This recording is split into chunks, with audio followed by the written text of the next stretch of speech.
चलो स्टार्ट करते हैं। तो मेजर डिफिशियंसी पार्ट 2 पढ़ रहे हैं। पार्ट 1 हमने कल कंप्लीट किया था। कल हमने मेजर डिफिशियंसी जो पार्ट 1 पढ़ा था उसमें क्या क्या पढ़ा था? मरासमस पढ़ा था, क्वाशियोरकर पढ़ा था, और क्या पढ़ा था फिर? पढ़ा था।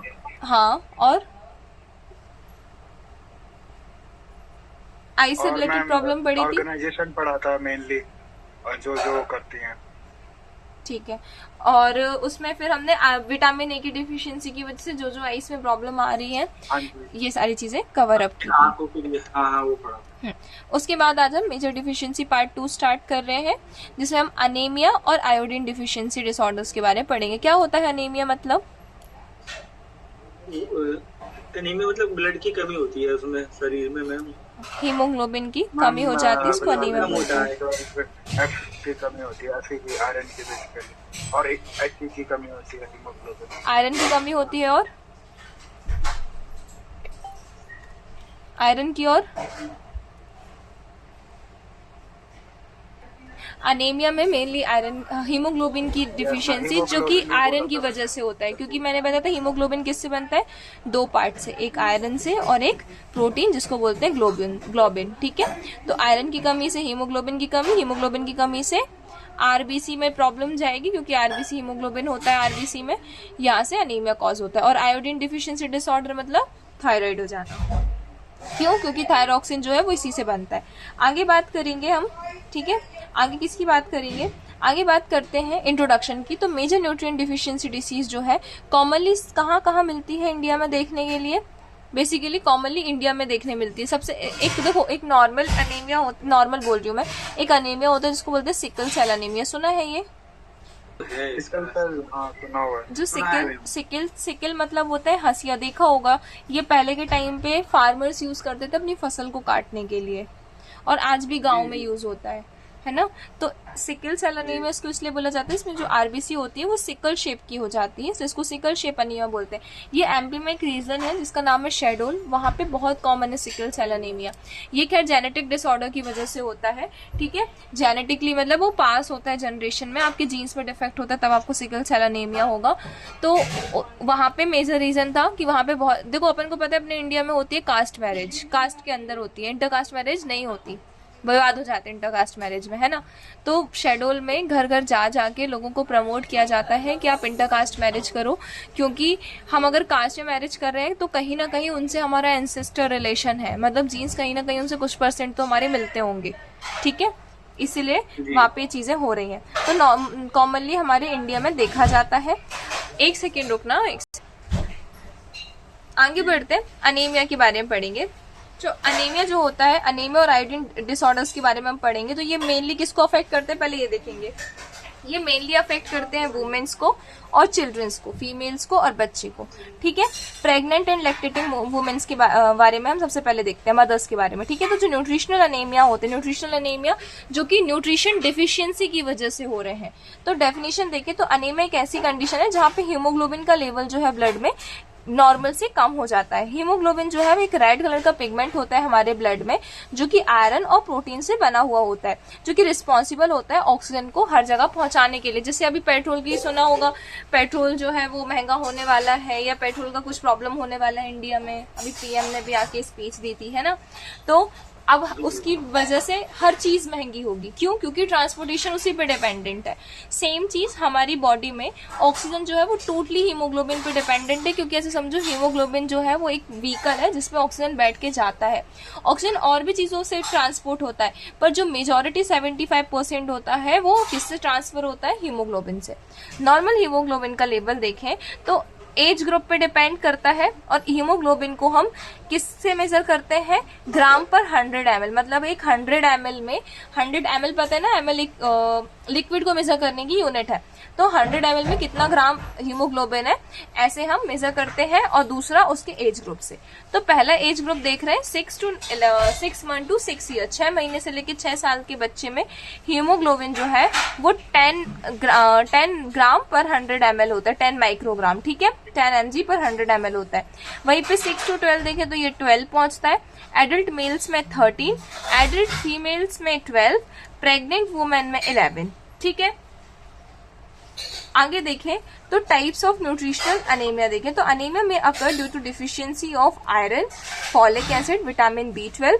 क्लिनिकल फीचर्स देखें अनीमिया के तो कॉमन सिम्टम्स जो है फटीग, चक्कर जैसे आने लगेगा, थकान लगेगी, ठीक है, गिडीनेस होगी, वही जो अजीब सा लगने लगता है, नोजिया वाली फीलिंग आना, ब्रीथलेसनेस होगी, सांस लेते नहीं बनेगा।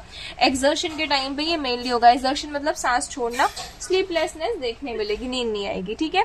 पाल्पिटेशन मतलब एकदम से बहुत तेज दिल का धड़कना, लॉस ऑफ एपेटाइट, भूख चली जाएगी।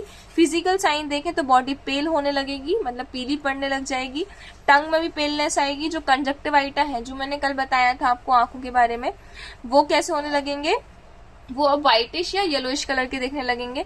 नेल्स जो है ना नाखूनों में भी समझ में आने लगता है, सीवियर अनीमिया, ठीक है।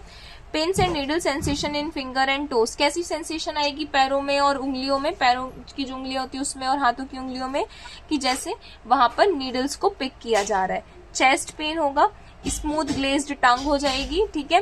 Brittle and spoon shaped nail, कैसे नेल्स हो जाएंगे, ब्रिटल हो जाएंगे मतलब आसानी से टूट जाएंगे, और स्पून शेप्ड हो जाएंगे, कैसे शेप्ड हो जाएंगे, स्पून शेप्ड हो जाएंगे, ठीक है, चम्मच जैसे शेप। उसके बाद देखो ये कंप्लीट कर लो, उसके बाद फिर हम डिस्कस करेंगे ये वाली चीज, कौन सी चीज कि क्यों ब्रिटल शेप हो रहे हैं, मतलब क्या इसके पीछे पैथोलॉजी है, क्योंकि अभी फोकस करने कंप्लीट करने पे। पैथोलॉजी जो है ये हमारे टॉपिक में नहीं है, बट स्टिल मैं बता देती हूँ क्योंकि मैं उस फील्ड से बिलोंग करती हूँ, ठीक है। अभी मैं इसको आगे डिटेल में बता दूंगी, भी पहले ये जितना कंप्लीट हो पा रहा है उतना कंप्लीट करते हैं। प्रेगनेंसी में क्या इफेक्ट देखे जाते हैं तो प्री मैच्योर डिलीवरी हो जाती है, बच्चा मैच्योर नहीं हो पाएगा और डिलीवरी हो जाएगी। लो बर्थ वेट बेबीज का जो वेट है वो बर्थ के टाइम पे कम रहेगा। मैटरनल डेथ रिस्क जो है वो बढ़ जाएगी। अदर कॉम्प्लिकेशन देखें तो इन्फेक्शन बढ़ जाते हैं, यूट्रस और यूरिनरी ट्रैक्ट में इन्फेक्शन हो जाता है। अनीमिया की कॉजेज देखें तो सबसे पहले डाइट में इनएडिक्वेसी आ गई, आप कम ले रहे हो आयरन अपनी डाइट में, जो कि किसकी वजह से होता है, आपकी पुअर डाइट की वजह से। इंक्रीज हो जानी चाहिए रिक्वायरमेंट ड्यूरिंग चाइल्डहुड, प्रेगनेंसी और लैक्टेशन और मैस्चुरेशन के टाइम पे। अब दूसरा रीजन देख रहे हैं, पहला तो रीजन उन्हें न्यूट्रिशनल डिफिशियंसी देख ली, दूसरा रीजन देख रहे हैं पुअर एब्जॉर्प्शन ऑफ आयरन, मतलब हम खा तो रहे हैं पर आयरन एब्जॉर्ब ही नहीं हो रहा। सो वेजिटेरियन डाइट जो है इसमें कम जो आयरन है वो एब्जॉर्ब हो पाता है। क्यों? क्योंकि यहाँ पे जो हम सब्जियां वगैरह खाते हैं उनमें ऐसे सब्सटेंसेस होते हैं जो हमारे आयरन के एब्जॉर्प्शन को रोक लेते हैं, आयरन से बाइंड हो जाते हैं। ये चीज नॉन वेज में नहीं होती, ठीक है, इसलिए आयरन वाली चीजों को ज्यादा खाने बोलते हैं, ठीक है। जैसे इसका एक एग्जांपल है, जो चाय पत्ती है वो भी तो प्लांट से ही आ रही है ना, तो उसमें ऐसे सब्सटेंसेस होते हैं जो आयरन से बाइंड कर जाते हैं और आयरन को एब्जॉर्ब नहीं होने देते। ये चीज और सब्जियों में भी होती है। सो ऐसे समझो जैसे पालक की भाजी है ना, इस पालक की भाजी में हमें आयरन भी मिलेगा और इसी पालक की भाजी में वो सब्सटेंसेस भी मिलेंगे जो इस आयरन को पकड़ लेंगे और एब्जॉर्ब नहीं होने देंगे। एनिमल फूड में आयरन एब्जॉर्प्शन बढ़ जाता है, पर ये एक्सपेंसिव होते हैं, कुछ लोग इन्हें खाते ही नहीं है। दूसरा देखिए loss of iron from body, मतलब हम आयरन खा तो रहे हैं पर हमारी बॉडी से लॉस ज्यादा हो रहा है। जैसे इसका एग्जांपल ले लो मेंस्ट्रुएशन, मेंस्ट्रुएशन मतलब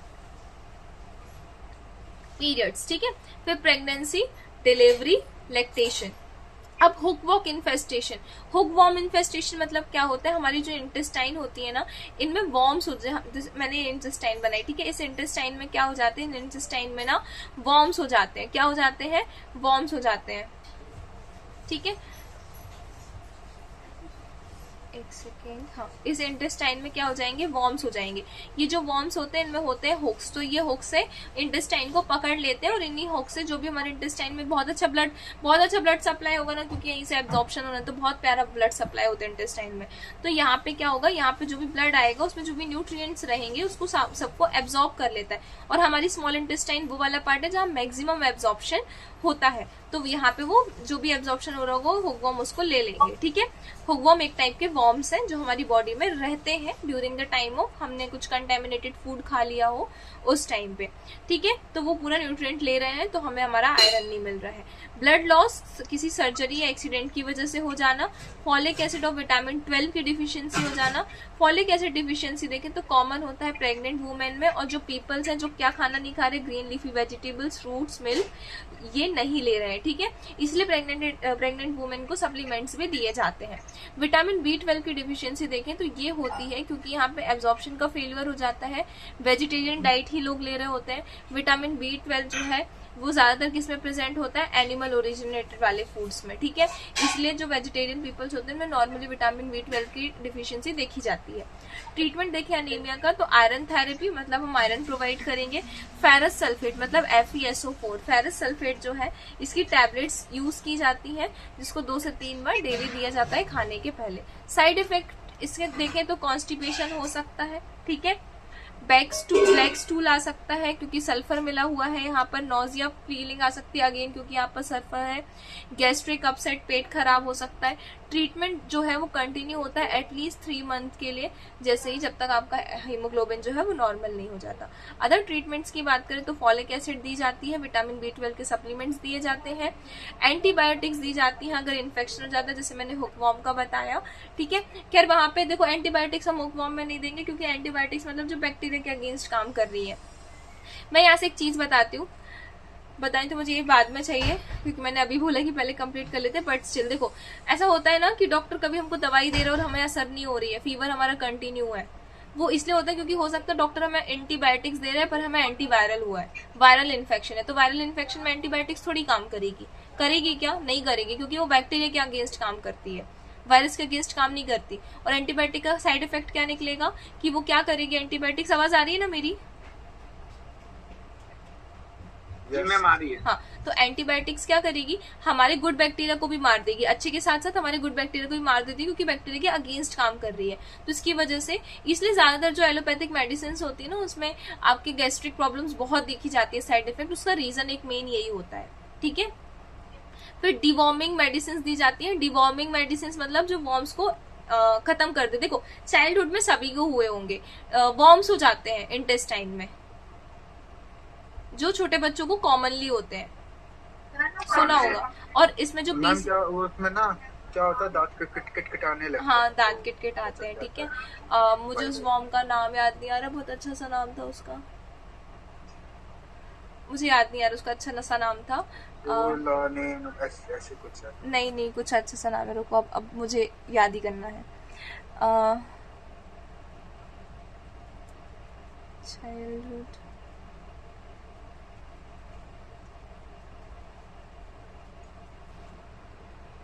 नेम इज एस्केरिस लम्ब्रिकोइड्स, मुझे याद आ गया। तो जो एस्केरिस लम्ब्रिकोइड्स होते हैं ना, ये बच्चों में, वो जो मैं बता रही हूँ आंगनबाड़ी में इसकी बच्चों के लिए मेडिसिन मिलती हैं, ठीक है। तो बच्चों को बहुत नॉर्मली होते हैं और बच्चों को एनएस में बहुत ज्यादा इरिटेशन होती है, बहुत ज्यादा इरिटेशन होती है, बच्चे बहुत खुजलाते हैं। और ये इनका नाम हुआ, क्या नाम है भूल गया मैं, किस चीज का, एल्बेंडाजोल करके, हाँ सही बोल रहे हो आप, ठीक है। तो ये जो एस्केरिस लम्ब्रिकोइड्स हो जाते हैं, ये क्या करते हैं, इंटेस्टाइन में होते हैं। जब बच्चा सो रहा होता है तो बॉडी रिलैक्स होती है, ठीक है। जब दिन में तो बच्चे की बॉडी कॉन्ट्रैक्ट करेगी ना, बच्चा तो खाना ही खाता रहता है, अपन ने सुना देखा है ना, पढ़ा है कि छोटे बच्चों को अपन को फ्रीक्वेंट मील्स देनी है, बच्चे छोटे छोटे इंटरवल में खाना खाएंगे। तो इंटेस्टाइन कंटिन्यू कॉन्ट्रैक्शन वाली, कंटिन्यू नहीं बोलेंगे पर कॉन्ट्रैक्शन वाली स्टेज में होती है। जब इंटेस्टाइन कॉन्ट्रैक्ट करती है तो उस टाइम पे वॉर्म मूवमेंट अच्छे से नहीं हो पाता, तो जब बॉडी रात में रिलैक्स करेगी उस टाइम पे ये जो वॉर्म्स है ना, ये इंटेस्टाइन में मूव करते हैं, एनस के पास आते हैं, क्योंकि एनस ओपनिंग है और उस एनस से बाहर भी निकलते हैं। बाहर क्यों निकलते हैं, वो एनस के अराउंड, जो बच्चे का एनस होगा उसके अराउंड अपने एग ले करेंगे, एग देंगे, अंडे देंगे, और जो वो अंडर गारमेंट पहनता है वो बच्चा, उसमें भी वो एग ले कर देते हैं। इसलिए उस टाइम अपन बोलते हैं ना बच्चों के कपड़े बहुत सैनिटेशन के साथ रखने चाहिए, यही रीजन है, क्योंकि वही जो वो जो एग है ना जिसे ले किया, वही एग वापस से जब हैच होंगे तो वापस एनस के थ्रू अंदर चले जाएंगे, तो बच्चा फ्री नहीं हो पाएगा इन चीजों से, ठीक है। तो ये वाली चीज थी, तो अपन वहां पे उन्हें डिवॉर्मिंग मेडिसिन देते हैं। प्रिवेंशन, अभी अनीमिया का पढ़ रहे थे, तो प्रिवेंशन ऑफ अनीमिया देखें तो डाइटरी मेजर, सबसे पहले आयरन रिच फूड देना है, ग्रीन लीफी वेजिटेबल्स खाना है, अमरनाथ लीव्स खानी है, स्पाइनच खानी है, पालक की भाजी, राइस फ्लेक्स खाने हैं, लोटस स्टेम खानी है, ग्राउंड नट्स खाने हैं, मीट खाना है, लीवर खाना है। लीवर मतलब जैसे जो कुछ बहुत सारे ऑर्गन्स होते हैं ना, डिफरेंट टाइप के ऑर्गन्स होते हैं, मार्केट में अलग से मिलते हैं, ठीक है, खाने के लिए। अगर डॉग्स का किसी को शौक होगा तो उन्हें पता होगा, डॉग्स को जो चिकन वगैरह देते तो जो वैसे डॉग्स होते हैं ना जिन्हें ट्रेनिंग के लिए रखा जाता है, उन्हें अलग से ऑर्गन्स दिए जाते हैं, किसी का लीवर दे रहे हैं, फिश का लीवर दे रहे हैं, तो किसी का कुछ दे रहे हैं, ऐसे पार्ट्स दिए जाते हैं, ठीक है, और मार्केट में बिकते भी हैं। विटामिन सी रिच फूड्स की बात करें तो ये आयरन एब्जॉर्प्शन को बढ़ाता है। फूड फोर्टिफिकेशन की बात करते हैं तो फोर्टिफिकेशन मतलब क्या होता है, न्यूट्रिएंट्स को ऐड करना ही हमने पिछली क्लासेस में भी पढ़ा है।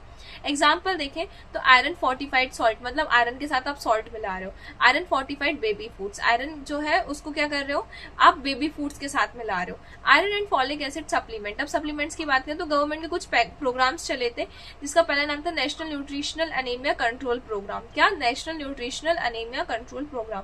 ये आयरन टैबलेट प्रोवाइड करता था, अभी आज भी मिलती है, आप आंगनबाड़ी या पीसीएस देखोगे ना, आज भी मिलती है टैबलेट्स फ्री में, और कैंप लगते हैं उनमें भी फ्री में प्रोवाइड की जाती है कैल्शियम की, आयरन की tablets. Folic acid tablets beneficiaries देखें तो ये सबसे पहले प्रेग्नेंट वुमेन को बेनिफिशियल है, लैक्टेटिंग वुमेन को और बच्चों को। वुमेन देखें रिप्रोडक्टिव एज की तो उन्हें भी बेनिफिशियल है। आयोडीन डिफिशियंसी की बात करते हैं, आईडीडी, ठीक है, iodine deficiency disorder, IDD. Definition देखें तो जो आईडीडी है इसका मतलब होता है ऐसा डिसऑर्डर जो कि इनसफिशिएंट आयोडीन इंटेक की वजह से हो रहा है। इंपॉर्टेंस ऑफ आयोडीन देखें तो आयोडीन बहुत जरूरी है हमारे थायराइड हार्मोन जिसे थायरॉक्सिन बोलते हैं T3 T4 बनाने के लिए, ठीक है। अब आजकल सुना होगा, आजकल बहुत चलन है किस चीज का, जो सेंधा नमक होता है ना जो हम फास्ट में खाते हैं, रॉक सॉल्ट, वो खाने का। लोग ये वाला पैकेट छोड़ के वो वाला नमक खा रहे हैं जो हम फास्ट में खाते हैं, सुना है ये? देखो तो लोग जो है वो शिफ्ट हो रहे, पर ऐसा नहीं है, हमें वो नमक खाना चाहिए पर कम खाना चाहिए। रीजन इसके 2-3 रीजन है कि उसमें हाई मिनरल कंटेंट है। हमारी बॉडी में हर चीज किस में चाहिए, अपन ने पढ़ा है, ना कि ओवर चाहिए ना ही कम चाहिए, हमें हर चीज बैलेंस चाहिए। उसमें ओवर मिनरल्स हैं, उनका अगर हम डेली ले रहे हैं, डेली नहीं, हफ्ते में 1-2 बार बहुत सफिशिएंट है, लेना चाहिए, पर अगर हम डेली ले रहे हैं तो हमारी बॉडी में इलेक्ट्रोलाइट बैलेंस डिस्टर्ब हो सकता है, ज्यादा मिनरल्स आ जाएंगे तो वाटर बैलेंस बिगड़ जाएगा, ठीक है, वाटर बैलेंस बहुत बिगड़ेगा। दूसरी चीज, उसमें आयोडीन नहीं होता, हर नमक में आयोडीन नहीं होता, सुना होगा हमारा नमक आयोडाइज्ड है, हमारा नमक आयोडाइज नहीं है, तो आयोडीन हर नमक में नहीं होता, आयोडीन चाहिए, ठीक है। आयोडीन बेसिक रिक्वायरमेंट है हमारी। तो ये जो चीजें चली है ना, तो हर चीज थोड़ी मिथ होती है ना, जैसे ये होता है कि आप घास में चलो तो कुछ लोग बोलते हैं आपकी आंखों की रोशनी तेज होती है अगर आप घास पे चलते हो, तो ये मिथ है, ठीक है, ऐसा फैक्ट नहीं है। पर ये वाली जो चीज है ना कि आजकल लोग सोचते हैं कि आयोडीन नमक नहीं खाना है, नहीं, ये मिथ चल रहा है, आयोडीन नमक बहुत जरूरी है, ठीक है। ये थायराइड ग्लैंड में जो नेक के पास हमारा थायराइड ग्लैंड प्रेजेंट होता है ना, उसका हार्मोन बनाता है। डेली हमें 150 माइक्रोग्राम पर डे चाहिए। कॉजेज देखें क्या क्या होता है, तो सबसे पहले इन्वायरमेंटल आयोडीन डिफिशियंसी, जैसे हिमालय रीजन्स में देखें तो हिमालय रीजन्स में आयोडीन मिलता ही नहीं है, क्योंकि ये किस साइड मिलेगा, कोस्टल एरिया या प्लेन साइड पे। हिमालय तो पहाड़ वाला साइड है ना, उधर पे नमक आयोडीन बेसिकली देखो उधर पहुंच ही नहीं पाता, क्योंकि वहां सॉल्टी रीजन है ही नहीं। मीठा पानी कहाँ से आ रहा है, ग्लेशियर्स के पिघलने की वजह से आ रहा है, मतलब वहां मीठा पानी, वहां सॉल्टी वाटर नहीं है, नमक वहां नहीं मिलेगा। मतलब जो हम वहां पे जो भी खाना खाएंगे, जो जैसे सब्जी भाजी खा रहे हैं तो उनमें आयोडीन नहीं होगा। सब्जी भाजी में भी आयोडीन होता है क्योंकि कहीं ना कहीं जमीन से एब्जॉर्ब हो रही ना सारी चीजें, तो उनकी जमीन में, रेत में आयोडीन नहीं है। आया समझ में जी। दूसरा देखें, फ्लड प्रोन प्लेन्स, कैसे, जहां पे आए दिन बाढ़ आती है, ठीक है, बाढ़ आएगी तो क्या करेगी, वो मिट्टी को उठा के ले जाएगी, इसे इरोजन बोलते हैं। हैवी रेन और flood wash iodine from soil, जो मैंने अभी ये चीज बोली, ठीक है। इसका रिजल्ट क्या होगा, सॉइल, वाटर एंड फूड जो है वो आयोडीन डिफिशिएंट हो जाएंगे। ऑब्वियसली होंगे क्योंकि प्लांट तो जमीन पे हो रहे हैं ना, जमीन में ही नहीं है आयोडीन, तो उसमें भी आयोडीन नहीं जाएगा। गोइट्रोजेंस देखते हैं, गोइट्रोजेंस मतलब होता है ग्वाइटर का फूल जाना, किसकी, देखो अभी आगे पढ़ेंगे गोइटर और गोइट्रोजेंस के बारे में। तो substances interfering with iodine utilization, उसको बोलते हैं गोइट्रोजेंस, इसकी वजह से गोइटर लीड होता है, ठीक है। तो आगे देखें तो फूड कंटेनिंग गोइट्रोजेंस, अब क्या क्या कौन कौन से फूड में गोइट्रोजेंस होते हैं, जैसे कैबेज, रेडिश। क्लिनिकल फीचर्स देखें आईडीडी का, तो सबसे पहले गोइटर जो मैं अभी पढ़ाने वाली हूँ। Enlargement of thyroid gland, thyroid gland जो गले का ग्लैंड है ना, ये फूल जाता है। क्यों फूलता है, क्योंकि वहां पे आयोडीन की डिफिशियंसी हो जाती है, आयोडीन नहीं मिलता, इसलिए थायराइड ग्लैंड जो है वो फूल जाता है। कॉमन इन एडोलसेंट्स, ठीक है, एडोलसेंट वाली एज में बहुत कॉमन है। फ्रीक्वेंटली गर्ल्स में होता है और सीवियरिटी डिपेंड होती है जब साइज बढ़ने लगता है। सुना होगा बहुत से लोग बोलते हैं ना, अपन जाके बोलते हैं अरे आंटी आप बहुत मोटे हो रहे हो, फिर वहां से रिस्पॉन्स आएगा बेटा थायराइड है, ये चीज हुई होगी, है ना। थायराइड में इंसान फूलने लगता है, क्यों फूलने लगता है, क्योंकि वजन कम भी होता है कि उसमें, जब आपका बीएमआर ज्यादा होगा तो आपका वजन कम होने लगेगा, बीएमआर कम होगा तो वजन जो है वो ज्यादा होने लगेगा। अब थायराइड कम है, थायरॉक्सिन कम है, तो आपका बीएमआर लो हो जाएगा। क्यों बीएमआर लो हो गया, बेसिक मेटाबॉलिक रेट क्यों लो हो गया, क्योंकि आयरन ही नहीं है ना वहां पर, आयोडीन डिफिशियंसी। इसकी वजह से क्या होगा, जो आप खाना खा रहे हो वो अच्छे से यूज ही नहीं होगा। हमेशा उस बंदे में जिसको भी ये डिफिशियंसी होगी ना, उसमें थकान बनी रहेगी, क्यों, क्योंकि यूज ही नहीं हो रहा है। ठीक है, हर चीज आपकी स्टोर हो जाएगी, ग्लूकोज का चीज बढ़ती जाएगी ग्लूकोज आपकी बॉडी में। क्रिएटिनिज्म देखते हैं, क्रिएटिन का बढ़ना, most severe form of IDD, most severe form है, ठीक है, क्योंकि आयोडीन डिफिशियंसी की वजह से होता है ड्यूरिंग फीटल लाइफ। किस लाइफ में होता है? Fetal life. फीटल लाइफ मतलब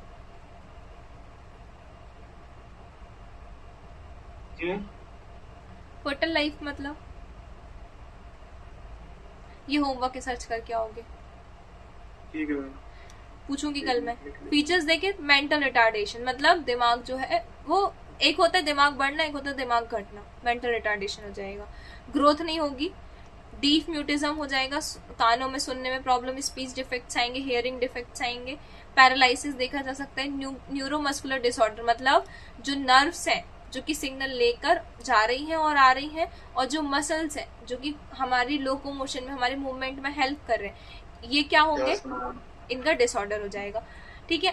अदर मैनिफेस्टेशन देखें। हाँ दीपक, आपको ज्यादा समझ में आएगा, वो वाले बच्चों ना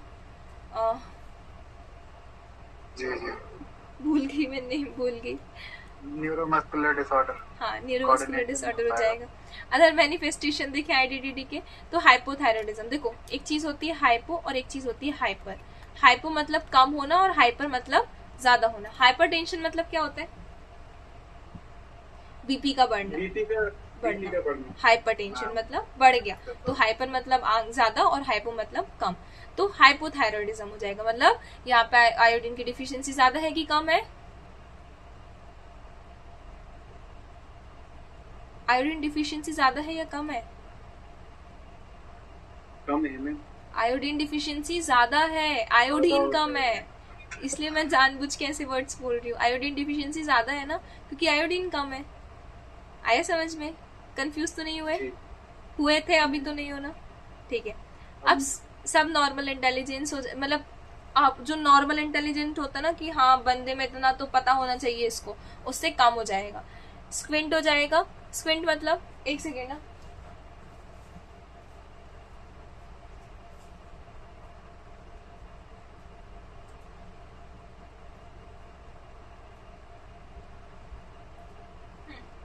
आवाज आ रही है ना मेरी?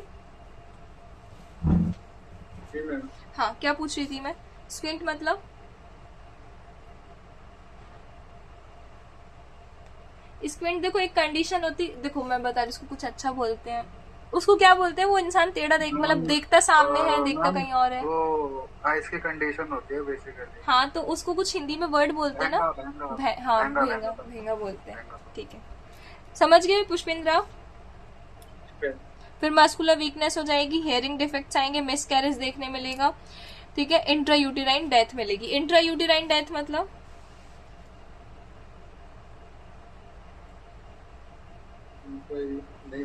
डेथ से तो समझ में आ रहा है ना? जी। अब देखो इंट्रा मतलब अंदर और यूटेराइन मतलब यूटरस, मतलब जो बेबी अंदर होगा ना यूटरस में, डेथ हो जाएगी। अच्छा ठीक है, ठीक है। अब आगे बढ़ते हैं, कहाँ था? Iodise salt, control of IDD. अब आईडीडी को कंट्रोल कैसे करना है इस पर आते हैं, ठीक है। तो आईडीडी का कंट्रोल देखेंगे हम। सबसे पहले आयोडाइज सॉल्ट देना है। कैसे सॉल्ट देना है? जो आयोडाइज्ड हो। Most effective and widely used method, ठीक है। इंडिया में बहुत ज्यादा आयोडीन की डिफिशियंसी होने लगी थी, तो जो गवर्नमेंट थी उसने इनिशिएट लिया था कि जो नमक होने चाहिए वो कैसे होने चाहिए? आयोडाइज्ड होने चाहिए। तो 19 समथिंग, मुझे सन नहीं है यार, 19 समथिंग की बात है जब ये वाला एक्ट निकला था जिसमें सारे नमक जो है वो आयोडाइज्ड होंगे। आगे देखिए, common salt is fortified with iodine. Salt को फोर्टिफाइड मतलब हमें उसमें कुछ हम ऐसा मिला दें जिससे उसकी न्यूट्रिशनल वैल्यू बढ़ जाए, ठीक है। तो आयोडीन हम उसमें मिला देते हैं, किसमें? नमक में। सप्लाइज डेली आयोडीन रिक्वायरमेंट, जो अगर हम अच्छा आयोडीन वाला नमक खा रहे हैं तो हमें आयोडीन की डिफिशियंसी कभी नहीं होगी, क्योंकि उसमें अच्छा आयोडीन है। एडवांटेज क्या है? नमक सस्ता होता है, मुश्किल से 20-25 रुपए का आता है एक पैकेट, है ना। और एक इंसान कितना ही नमक खाएगा, वो आराम से 2 महीने चल जाएगा, 1-2 महीने। इजी टू यूज, बहुत इजी होता है यूज करना। Same test and appearance as normal salt, कोई डिफरेंस नहीं आता, ठीक है। अब सोडियम पोटेशियम आयोडीन टैबलेट्स, कौन सी टैबलेट्स लेना है? Na और K वाली tablet, sodium potassium iodine tablets, ठीक है। तो गिवन इन सम एरियाज, कुछ एरिया में दी जाती है, स्पेशली स्कूल चिल्ड्रंस के लिए। फिर आयोडाइज्ड ऑयल भी दिया जाता है, गिवन बाय या तो इंजेक्शंस के थ्रू दिया जाएगा या तो ओरल रूट के थ्रू दिया जाएगा, ठीक है। अब जो आगे देखें तो 3 to 5 years की बात करें तो लास्टली इधर तक दिया जाता है, इतने टाइम तक दिया जाता है। यूज मेनली इन रिमोट एरियाज, रिमोट एरियाज में मेनली यूज किया जाता है इसे। अच्छा रिमोट एरिया समझते हो ना, बताना तो नहीं है? नहीं बताना है कि समझते नहीं हो? नहीं मैम बता दीजिए। जो रिमोट एरिया होता है ना, रिमोट एरिया मतलब ऐसे समझो गांव वाले एरिया को हम रिमोट एरिया बोलेंगे, जो शहर से अलग होगा, ठीक है, दूर होगा। आगे देखिए नेशनल प्रोग्राम चले थे आईडीडी कंट्रोल के लिए, तो उनकी जो मेन स्ट्रेटेजी क्या थी कि यूनिवर्सल यूज होना चाहिए। यूनिवर्सल मतलब पूरी वर्ल्ड में आयोडीज सॉल्ट का, ठीक है। क्या क्या गोल्स थे? ग्वाइटर प्रिवेंट करना है। ग्वाइटर मतलब होता है हमारा जो थायराइड ग्लैंड है उसका फूल जाना, वो तब फूलता है जब आयोडीन की डिफिशियंसी हो जाती है। मेंटल रिटार्डेशन, अगर आयोडीन नहीं होगा तो मेंटल रिटार्डेशन देखा जाएगा। इम्प्रूव कम्युनिटी हेल्थ को इम्प्रूव करना। इंपॉर्टेंट डेफिनेशंस अगर जो हमने ऊपर देखी तो ग्वाइटर मतलब क्या था? थायराइड ग्लैंड का एनलार्जमेंट होना। क्रिएटिनिज्म मतलब क्या था? Severe mental and physical defect due to iron deficiency. पेलर मतलब क्या था? पेलनेस होना बॉडी टिश्यू की। हाइपोथायरॉइडिज्म मतलब था लो थायरॉक्सिन प्रोडक्शन। फोर्टिफिकेशन मतलब था न्यूट्रिएंट्स को ऐड करना फूड्स में। एंडेमिक मतलब होता है disease constantly present in region. अच्छा मैं अभी एक चीज बताती हूँ यहाँ से, ठीक है। बाकी एनीमिया क्या होता है? कॉमन वुमेन्स में होता है। बाकी किस प्रिवेंट होगा आयरन रिच डाइट से, और कॉज ग्वाइटर एंड जो आयोडीन की डिफिशियंसी होगी वो ग्वाइटर और क्रेटिनिज्म कॉज करेगा, प्रिवेंट बाय आयोडाइज सॉल्ट। अब मैं यहाँ हमारा ये टॉपिक कंप्लीट हुआ। अब मैं डिटेल में डिस्क्रिप्शन करूंगी जो कि हमारे डीएनएचई से रिलेटेड नहीं है पर क्लिनिकल है, ठीक है। याद इसमें कुछ पूछना है क्या दीपक आपको? चलो सबसे पहले पूछना है क्या? यस हाँ पूछो।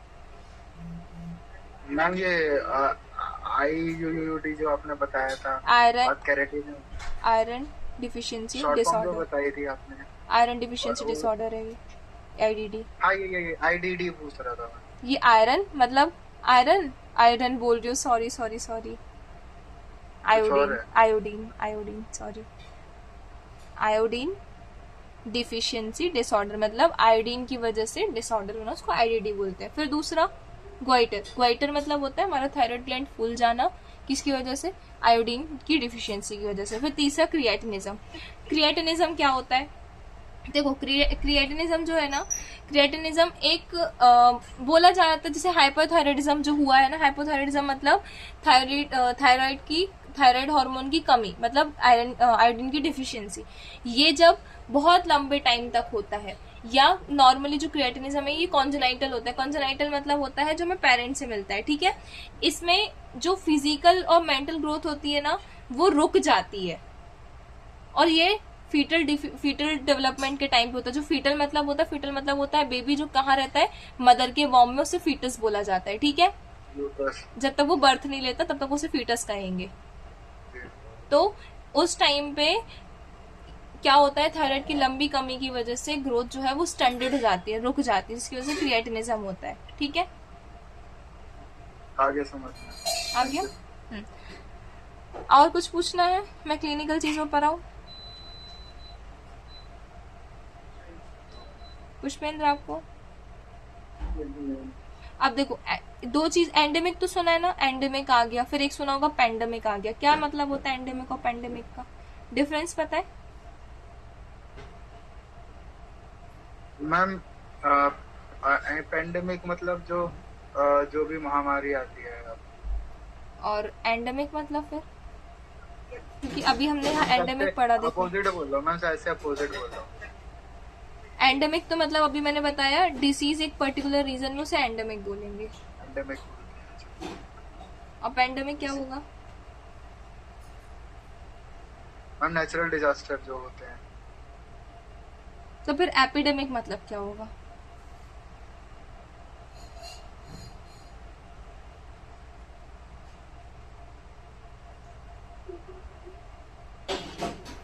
देखो एंडेमिक मतलब एक पर्टिकुलर रीजन में कोई कोई वो है, बीमारी है, तो किसी गांव में होगी मैम, किसी गांव में एक में, हाँ वो एंडेमिक कहलाएगी, ठीक है। फिर एपिडेमिक मतलब क्या होगा? एपिडेमिक एक पर्टिकुलर कम्युनिटी में रहेगी, ठीक है। जैसे मान लो कोई बीफ खा रहा है या पॉर्क खा रहा है, उसकी वजह से उसको बीमारी होने लग गई, तो उस कम्युनिटी में वो रहेगी, क्योंकि वो कम्युनिटी तक वो उस चीज की वजह से हो रही है, तो वहां वहां वो चीजें फैल रही है, जो कि एंडेमिक का रूप ले लेंगी, क्योंकि एक कम्युनिटी में होना स्टार्ट होगी तभी तो वो फिर एक रीजन में फैलेगी ना। तो एपिडेमिक एंडेमिक का रूप ले लेगी। पैंडेमिक मतलब क्या होता है, जो पूरे ऑल ओवर रीजन में फैल जाती है। ठीक है, आया समझ में? कोई डाउट इसमें? एग्जांपल देना। कोविड-19 पैंडेमिक का एग्जांपल है। पहले ये एंडेमिक था, फिर एपिडेमिक बना। कम्युनिटी वाला का मैं बता दूं, तो पहले एपिडेमिक बना, फिर हाँ एंडेमिक में शायद वो जैसे होती है, मतलब जो मुस्लिम्स होते हैं वो आपस में ही शादी करते हैं ज्यादातर ब्लड रिलेशन में, तो उनमें भी तो कुछ एक बीमारी होती है। क्या वो नहीं, वो एंडेमिक इस पे काउंट तब तक नहीं होगी जब तक वो एक बड़ा रूप नहीं ले लेगी। अभी वहां पे ये चीजें अभी हम उसको इसमें काउंट करेंगे कि वहां पे मैरिज हो रही है ना, तो जीन्स देखो नेचर प्रमोट करता है वेरिएशन को। ठीक है, डार्विन्स का वो पढ़ा होगा, तो जो वो ज्यादा बेस्ट है जो एडेप्टेबिलिटी को क्या कर सके, अडेप्ट कर सके बेसिकली, जो नेचर में चेंजेस आ रहे हैं। तो जो नेचर होता है ना, वो प्रमोट करता है वेरिएशन को, मतलब जितना ज्यादा वेरिएशन आएगा उतना ज्यादा वो लिविंग बीइंग अच्छे से रह पाएगा। और वेरिएशन तब आएगा जब डिफरेंट जीन्स जो है वो साथ में आएंगे। ठीक है, तब वेरिएशंस आएंगे। पर अब अगर एक भाई बहन का, बेसिकली भाई बहन साथ में, ठीक है, ऐसे समझ लो, तो ऑब्वियसली सी बात है इनके जो जीन्स है वो सेम होंगे, बहुत ज्यादा सेम होंगे, बहुत हद तक। फिर अगर बाय चांस इनका फ्यूचर में स्कोप हो कि यहाँ से अगर बेबी प्रोड्यूस होता है, तो फिर उसके जीन्स जो है ये वेरिएट कर ही नहीं पाएंगे। क्यों वेरिएशन नहीं कर पाएंगे? क्योंकि ऊपर से वेरिएशन नहीं मिला। वेरिएशन कब होगा? जब हमें, अगर हमारे, देखो डीएनए है वो पता है क्या करता है, एक साइड का डीएनए जो है वो कॉपी करता है। अगर 11th-12th की बायोलॉजी याद आ रही हो तो यहाँ पे ट्रांसक्रिप्शन वाली चीज होती है, एक डीएनए दूसरे डीएनए को कॉपी करके डबल स्ट्रैंड बनाता है। ठीक है, पर ये डबल स्ट्रैंड बन ही नहीं पाए। अगर डबल स्ट्रैंड बनाएगा तो यहाँ पे जब डबल स्ट्रैंड बनता है ना, तो हम ऐसा होता ना कि अगर मैंने बोला ये एप्पल बना, तो हर कोई सेम एप्पल नहीं बनाएगा, हल्का सा डिफरेंट बनाएगा। पर जब डीएनए दोनों एकदम सेम होंगे तो वो डिफरेंट चीजें नहीं बन पाएंगी, और इसकी वजह से फिर डिफेक्ट आते हैं, जैसे कोई बोल नहीं पा रहा, किसी को पैरालिसिस हो गया, किसी को किडनी डिसीज हो गई। ये अभी उसको हम उसमें काउंट नहीं करेंगे। मैम चिकन पॉक्स जैसे किसी एक गांव में फैलता है, वो इसमें फिर इसके एंडेमिक का क्या है मैम? चिकन पॉक्स भी तो होता है, मतलब अभी तो नहीं है, खत्म हो गया, लेकिन वो भी तो ऐसे ही फैलता था। देखो एक काम करते हो, एक एग्जांपल से समझाते हो, ठीक है, समझ में आ जाएगा। सबसे पहले एंडेमिक पढ़ते हैं। ठीक है, एग्जांपल ऑफ एंडेमिक देखते हैं। तो एंडेमिक डिसीज का एग्जांपल ले लो, सभी चिकन पॉक्स बोल रहे हो ना, ये भी एंडेमिक में काउंट होगी। क्यों? क्योंकि एक पर्टिकुलर रीजन में थी। जैसे चिकन पॉक्स जो है ना, वो ज्यादातर कहाँ फैला था? साउथ अफ्रीका में, एशिया में। ठीक है, यूरोप साइड इतना नहीं था। आया समझ में? फिर सीजनल फ्लू, जो जैसे सीजनल फ्लू ले लो, अभी जैसे अपन बोलते हैं ना गर्मी में लू चल रही, तो वो कहाँ चलेगी? जैसे अभी पर्टिकुलर इंडिया रीजन में चल रही है, तो ये कहलाएगा क्या? एंडेमिक। जो एक कहाँ पर है? रीजन में है। ठीक है, अब अपन किसी बात करते हैं, क्या बोला था? पैंडेमिक बोला था, है ना। तो पैंडेमिक क्या कहलाएगा फिर? पैंडेमिक का एग्जांपल कोविड-19, मैं ही भूल गई, बताओ। कोविड-19 वर्ल्ड वाइड फैला पूरे दुनिया में, ये कहलाएगा पैंडेमिक। जब बहुत ज्यादा डेथ होती है और वो बहुत बड़ा रीजन कवर करता है, तो वो कहलाता है पैंडेमिक।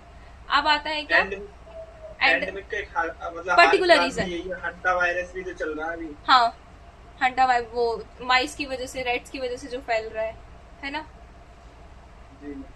एंडेमिक हो गया। अब एपिडेमिक बचा अपना। तो एपिडेमिक मतलब क्या होगा? एपिडेमिक का एग्जांपल, इसके एग्जांपल में क्या दूं? कौन सी डिसीज याद आ रही है? हाँ, पोलियो सुना होगा ना। अब नहीं मिलता पोलियो देखने। क्यों नहीं मिलता पोलियो देखने अब? मैम उसकी मार्केट में वैक्सीनेशन छोटे छोटे बच्चों को अपन ने खुद पी है ना। तो हाँ जी। अगर एक ही टाइम पे बहुत सारे लोग एक ही टाइम पे एक ही डिसीज से सफर कर रहे हो, तो फिर वो एपिडेमिक होता है। ठीक है, तो कहीं ना कहीं ज्यादा डिफरेंस हमें एंडेमिक और पैंडेमिक में देखने मिलता है। एपिडेमिक हम नहीं काउंट करते हैं, एंडेमिक और पैंडेमिक देखते हैं। नेचुरल डिजास्टर आएगा तो उसकी वजह से भी एपिडेमिक या पैंडेमिक देखने मिलेगा। ठीक है, चलो अब Okay. दूसरी चीज क्या बतानी थी?